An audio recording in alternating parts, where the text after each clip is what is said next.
அவங்க என்ன யூஸ் பண்ணுறாங்களோ அதே தான் எங்களுக்கும் சொல்லி கொடுத்தாங்க. ஒளிச்சு மறைச்சு இதெல்லாம் எதுவுமே இல்லை, ஓப்பனாகவே மேம் வந்து எல்லாமே சொல்லி கொடுத்தாங்க.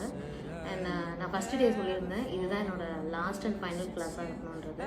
அதே மாதிரி இதுதான் என்னோடய லாஸ்ட் அண்ட் ஃபைனல் கிளாஸ். இனிமேல் எங்கேயுமே எந்த ஸ்டுடியோக்கும் நான் போக மாட்டேன், B3 மட்டும்தான். இதான் இப்போ அரௌண்ட் நான் எப்படி சொல்கிறது, ஒரு மந்த்லி நான் 50,000 நான் ஏர்ன் பண்ணேன்னா அது வந்து B3ல வந்து மேமோடைய டெக்னிக்ஸ்லாம் நான் கற்றுக்கிட்டு அதெல்லாம் நான் பண்ணுறதுனால தான் இப்போ நான் வந்து இவ்வளோ ஏர்ன் பண்ண ஆரம்பிச்சிருக்கேன். எனக்கு நாலேஜ் கிடச்சிருக்கு. ஆஸ் வெல் அஸ் நான் இந்த பேட்ச்க்கு நான் இன்டர்னாகவும் வந்திருக்கேன். மேம்கிட்ட கேட்டேன் நான், மேம் இன்டர்னாக நீங்கள் வாங்க அப்படின்னு. மேக்கப் மட்டும் தான் உங்களால் உங்களுக்கு கற்றுக்க முடியும்னா அதை தாண்டியும் உங்களுக்கு நிறைய சொல்லி தருவாங்க, பர்சனல் லைஃப்பை பற்றி எல்லாமே.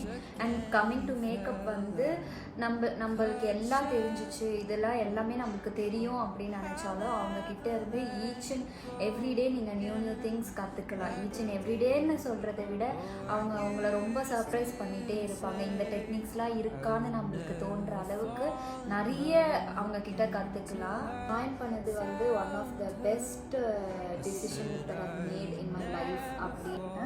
ஸோ இப்போ நான் ரொம்ப கிளாரிட்டியாக ஒரு மேக்கப் வந்து கற்றுக்கிறேன். திருச்சியிலேருந்து புதுக்கோட்டை சைட்லேருந்து வரேன். எனக்கு பேசிக்காக எதுவுமே தெரியாது. நானே வந்து எப்படி வந்து ஒரு பேசிக்காக எதுவுமே தெரியாதவங்க எப்படி இவ்வளோ பெரிய மேக்கப் போட போகிறாங்கன்னே நானும் அப்படி தான் இருந்தேன். அப்புறமேட்டு இங்கே இருக்க